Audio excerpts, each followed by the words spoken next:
More Voyage. We've recently shot a video on higher education, different pathways to higher education in Canada, basically. This episode is an hour long. To facilitate your viewing, we've put it into parts. Watch our part 1 followed by part 2. Without wasting more time, let's dive into the episode. Welcome to another session of More Voyage. Today we are going to talk about higher education. I think, we've done quite a few sessions, right? Shitangshu, on education, and no matter how many we do, we will always have something more to do. Yeah. So Shitangshu and Shinedeeps both have done their higher education here. And they have done in similar fields, I guess, but in different years and completely different admission processes. So they will share with us their journey, their experience. So should we go with you first, Shitangshu? I'm good either ways. I mean, we can start with Shinedeeps. Either ways, it's fine. I'm good. Okay. So, what did you study in Canada, and why did you choose Canada? Like, give us a sense of your research that you did prior to coming in here. Okay. So I studied Masters of Management Analytics at Queen's University. And again, Queen's University has two campuses. One is a major campus in Kingston, and there's another one, which is the Smith School of Business here at Toronto. So that's where I studied. And in terms of research, my goal was to finish the program as fast as possible and get into the job. And I did not come from India directly into the study. I got my PR, and then after doing my research, I landed on this program. And in terms of research, there were similar programs being offered by well-known universities, whether it is, say, University of Waterloo, whether it is at Rotman School of Business, or even at Schulich School of Business in New York. But then again, each has its own merits and demerit in terms of the length of the course or the cost of the program. So again, Queen's was a very popular choice in this case, so that's why I went with it. So was the process cumbersome for you, like the admission process? So tell us a bit about the process, like how cumbersome or how easy was it to kind of really get into a university here, and give us a sense of the length of research that you did prior to getting in. Like, most of the people who come in from India, they start 6 months before they actually make their application. So right. Give us a sense of what it is like for a person who is already here. Okay. Yeah. So in terms of research, first was the research of, let's say, the industry that I wanted to get into, and rather which industry was booming very specifically here in Ontario, Toronto. And again, before all of this, I came from a very different background. I was nowhere related to IT or fintech for that matter, but now I am. So based on my research, I understood that financial banking industries or IT industries, they are very popular here, and they have a very fertile ground for any of these professionals who are coming here in this city. So that was one of the motivating factors. For the research in terms of university, one was, as I told you, the length of the program, the cost of the program, what kind of pedagogy they are imparting, what are the or how relevant the courses that they're imparting. That was one of those key features which I did. And also, apart from this, I did reach out to different, let's say, alumni who have already studied in these different programs. And by the way, when I studied or when I enrolled at Queen's, that was time of COVID. So, well, let's just say not many companies were in the hiring spree at that point of time. So that was another motivating factor to utilize that particular time to give my career a boost. And again, since I do come from a different country, so I thought having that Canadian degree would open up opportunities for me that way. And in terms of the length of research, it definitely took me a good 4 to 5 months to zero upon the course that I want to do and the universities that I wanted to do. And like I said, as I mentioned previously, the methods that I did, that is when I was like, okay, these are the universities that I want to go for. And in terms of the procedure, I wouldn't say it is very cumbersome. It is a fairly straightforward process. You give your application, and as a part of application, your motivation letter has to go, or your statement of purpose has to go. You need to have your IELTS score, or even TOEFL scores are accepted. And of course, your academic transcripts, they are also there.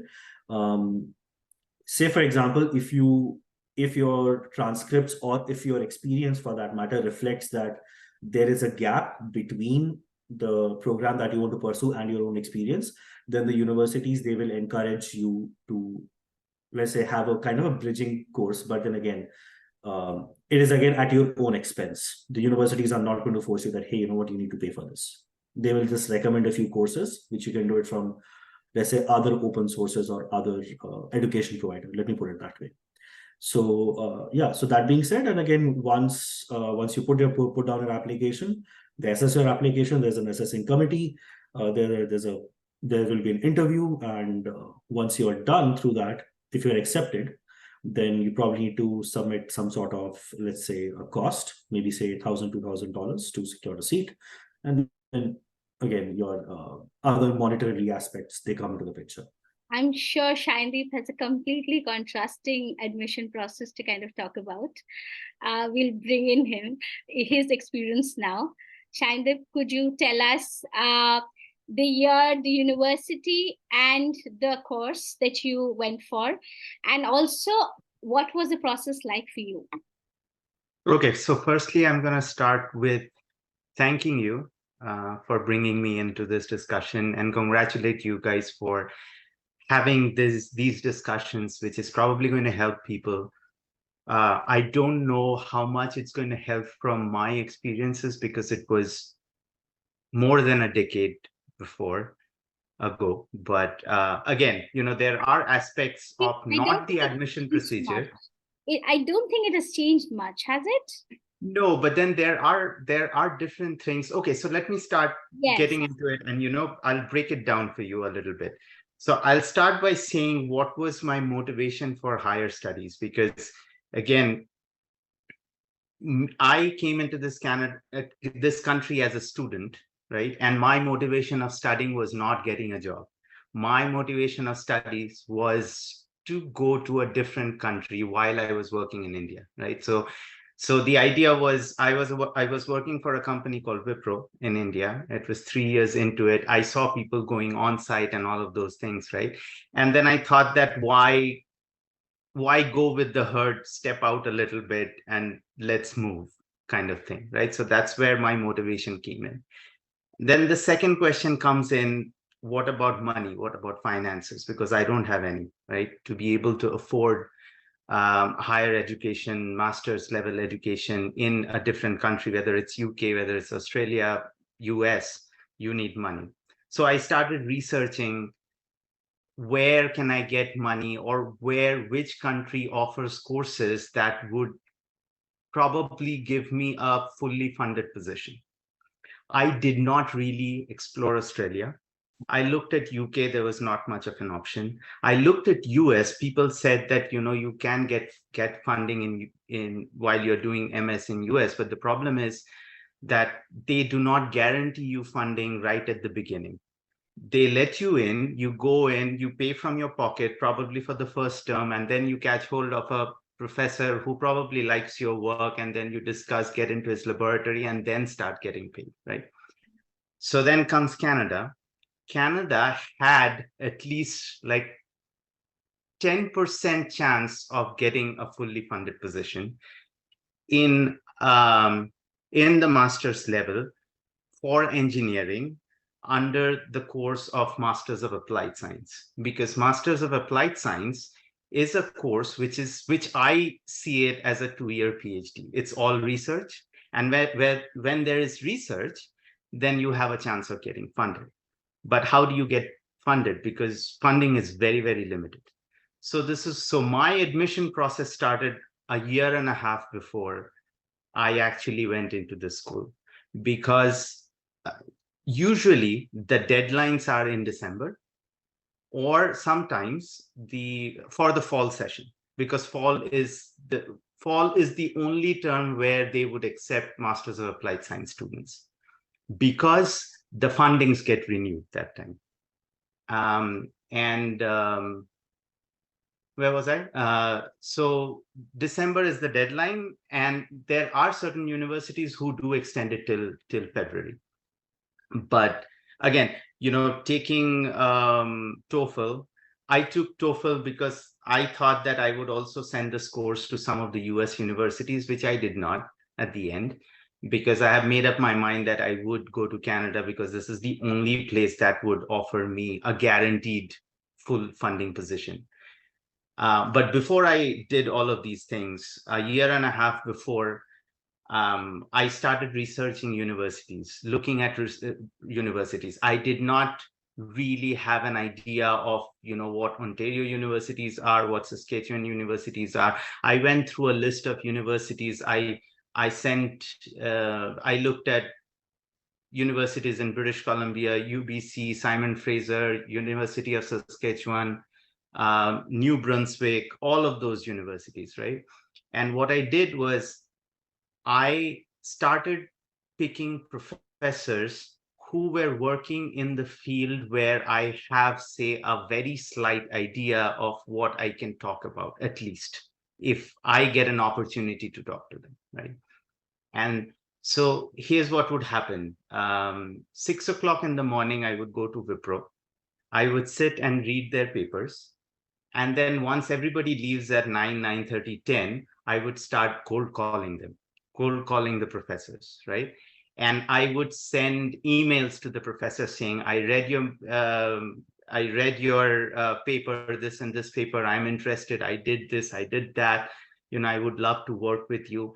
So if I probably dig my emails, I have probably sent over 150 to 200 emails to different professors. I got probably about 15 replies back from the professors. That's a huge number, I would say. Yeah. And out of that 15, more than 10 came back saying, please don't email me again. Okay. Because they got frustrated. I would actually maintain an Excel that, okay, I sent this professor was emailed on this day, and the next reminder email goes on this day. And, I maintained so kind of a follow-up list. Yeah, kind of a follow-up list. Yeah. And in parallel, I was, also preparing for my GRE. I was preparing for because University of Saskatchewan accepts GRE. In fact, that time they were asking for GRE scores for Masters of Applied Science. And so I was preparing for GRE. So I used to own a bike, I remember. And, 6 o'clock when I would ride the bike to Wipro, I had an MP3 player where I would record all the words and the meanings, and I would constantly play it in my ear when I'm riding to work. And then I would, read papers and then cold call in the evening and all of that thing. Kind of like an audio flashcard, if I may say so. Yeah, kind of like an audio flashcard.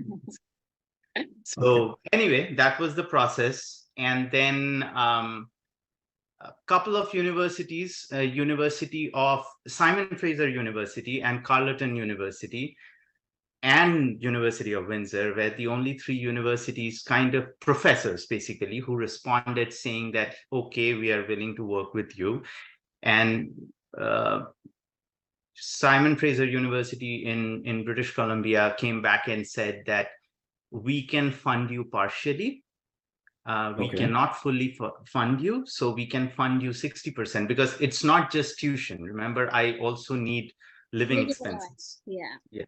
Right. So So they said, we can fund your tuition completely, and then we can give you like 60% of your living expenses. Nice. I had to go back and say no to them because I really didn't have money to go and study, right? So who's going to pay for me? So, and then comes Carleton University, which has a joint department of electrical and computer engineering with University of Ottawa. So they have a combined department. The professor told me that we're good. I'm going to fully fund you, and send in your application. So I sent in the application, and it got rejected. It got rejected, and I called the professor again, and he said, sorry, because I am getting funded by a private company to do their research, and they made it very clear that this funding should only go to PhD students, not to master students. So the only option that was left for me was University of Windsor. There was a mess up there as well, but I'll talk about it offline probably. But anyway, finally, University of Windsor offered me fully funded position with research assistantship, teaching assistantship, and 2 scholarships. Okay. So that's how, that's what the letter I got from University of Windsor. That's my only funding letter that I showed for my Canadian visa. And that's how I got into the university. This is my whole process. I don't know if I have missed anything or if there was anything. This is a 1.5 year of arduous, sincere following up. So kudos to you to have done that and then getting the scholarship that you definitely deserved. So now coming back to Shitangshu. Okay. Did you face any challenges?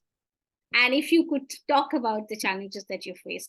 I believe that somebody who's already come in here as a PR, their challenge would be a bit less because they're already here. And their lodging and fooding and all of that, they've already had taken care of. So to kind of not invent the wheel again. But for a student who's coming in here from India straight off just to study, for them the challenge would be to kind of really get settled before the pressure of the university comes in, So tell me if I'm wrong. I don't know. I am just guessing, but you can definitely prove me wrong. So I'll probably divide my challenges into in terms of the living aspect and the studying aspect. Let's put it this way. Okay. So I came as a PR. So of course I had my savings, a little bit of savings, and I had already started working. Albeit it was a part-time job, but then still it was still some sort of job which I had. But then again, it was a contract job. So I got laid off from that contract job. The contract got over, so I didn't have the job, but still I had a little bit of money. But in that money was not enough to cover my tuition expenses of my college. Hello? Yes, go ahead. Okay. Sorry, I was like there was a whole lot of silence. Sorry. So that was not enough to cover the expenses. So in terms to cover that tuition funding, I applied for so there's something called as a OSAP, that is Ontario Student Assistance Plan. That was one, and I also applied for a bank loan. Where I got a student line of credit to cover my tuition expenses. This was a 1-year program and it was expensive. And this was for the first time in my life, I was taking such a huge loan to study, just to study. And if I put it in perspective, just for 1-year program, this was a $45,000 loan that I'm taking. So that was the biggest challenge, that, okay, who will fund me? Because I'm new to this country, I do not have an exceedingly well credit score. but still somehow, because the university had tie-ups with different bank, so one of those bank came through and they offered me that student line of credit. And again, OSAP, again, they gave a little bit of funding from, there's something called as National Student Loan Service Center. So that's how the whole thing got congregated. And that is how I kind of survived through in terms of my tuition, my lodging, and then again over the course of my study, I also again got back another part-time job, again another contract job, which helped me sustain over the course of time. Now, so this was a living aspect or the personal aspect of it. Now, in terms of study, I would say the pedagogy or the way we study back in India and the way we study here in Canada, there is a lot of there's a lot of difference here. So there is a lot of emphasis on, I would say here in Canada, the emphasis on understanding the concepts, understanding the subject, whereas when I was studying, sure, the professors, they did their job well to probably teach us, but then again, always the focus had been on preparing for the examination. Here in Canada, very few courses had exams, rather than they had assignments, and those assignments had those tricky questions, and you have to write your original answers, and they would get checked for plagiarism and stuff like that. So that is how I would probably present my challenges and my journey to overcome them. Sandhya? Well, I think the application process was pretty straightforward, given the fact that what I had to go through to at least secure funding, because what I have actually found in Canada is everything is very well documented. So starting from, even if you're applying to a university, you can just go to their department's website and, everything is very well documented. Even if you're applying for, immigration or any kind of visa, you can just do it by yourself because everything is very well documented. But I think one of the biggest challenge, I would say, that I faced when I first came here was, or even before I came here, was the course registration process, because we're not used to that in India. In India, as a student, we are used to teachers coming to our class. We have our curriculum laid out in front of us. We don't have to leave our classrooms, basically. We have the syllabus. Over here, it's all points. And you have these courses offered in summer, you have these courses offered in winter, these offered in fall, these have prerequisites of this. And then when you go to register, it's like booking a Tatkal ticket because everything might get booked, right? And we are kind of not used to these things. And I think, in my analogy, why a lot of people drop out, it's not because of the course pressure, it's because of the pressure of not being able to register or handle the whole thing by themselves, right? Because before you go into the class, you have to be smart enough to plan your whole thing before you even start a single course, right? So that was pretty challenging for me, although mine being mostly research based. So my professor had already told me that I actually took 4 courses, that's it, and rest of it was research. But then my professor had told me that for your research to be successful, you need to have these courses, right? Because you need to keep this background. And that was also a challenge, because now I'm limited to just 4 courses, and it might have prerequisites, and which season it's being offered and all of those things. So that's one of the big challenge that I had. This out. That's really interesting that you're pointing this out. Let me put in a bit of number here. I was just researching, and this came up that nearly 33% of Canadians of working age had a university bachelor's degree or higher in 2021. That marked a jump of 4.3 percentage points since the 2016 census. And this is what they are attributing to the immigration, as about 60% of new immigrants arrive with a university degree. So I do keep hearing that, of course, like the kind of course, the kind of teaching that we have had in India, it's not the same anywhere, apart from India. So was that a challenge? Like keeping up with the course, keeping up with the standard, was that a challenge? To a certain extent, yes, I would say, because again, my own supervisor, my own professor, so for me to maintain those 2 scholarships that was given to me, I had to be within the A grade, so A minus, A or A plus, right? I was never A or A plus. I always maintained A minus. And and my professor was kind of a professor, which I'm fortunate about, that if he was taking a course, people will drop out of that course, because yeah, he would always have. And one fascinating fact that I think Shitangshu brought up as well, that we were taught the emphasis over here is on the course itself. Is because you have, I was very fascinated when I saw first time that there's open book examination. Yep, and I was yep. so happy about it.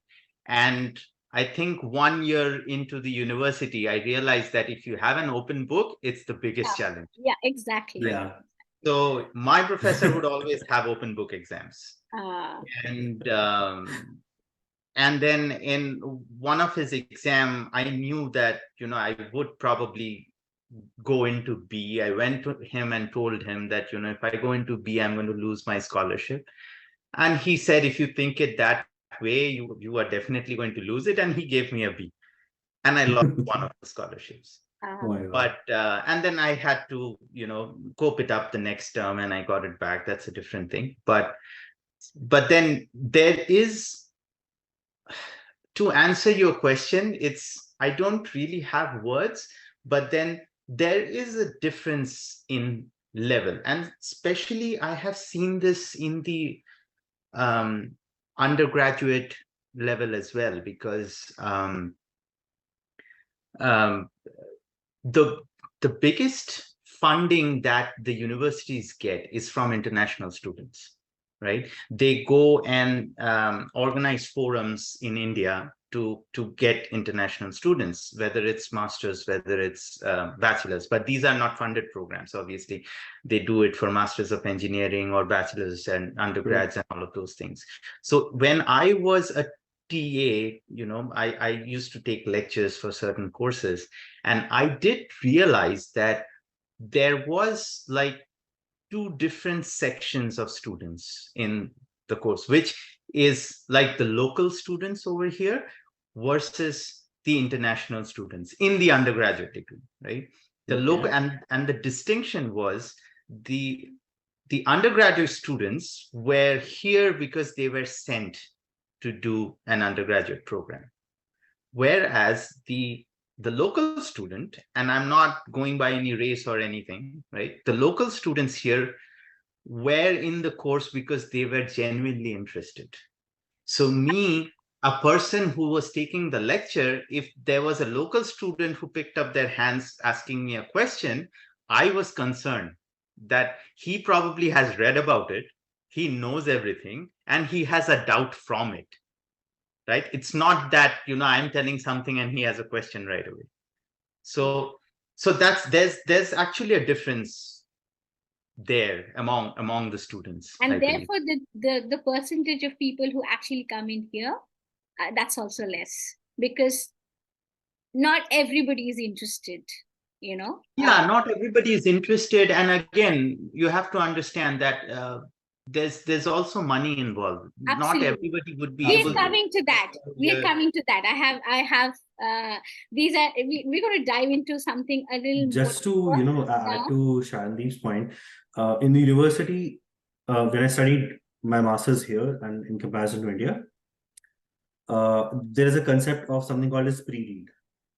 So before you attend the class, there are certain modules that you're supposed to finish up before you attend that class. And we would have a professor, of course, I'm not going to name him, but then he would actually, on the phone, he would say, "Hey Siri, give me a random number between 1 and 60.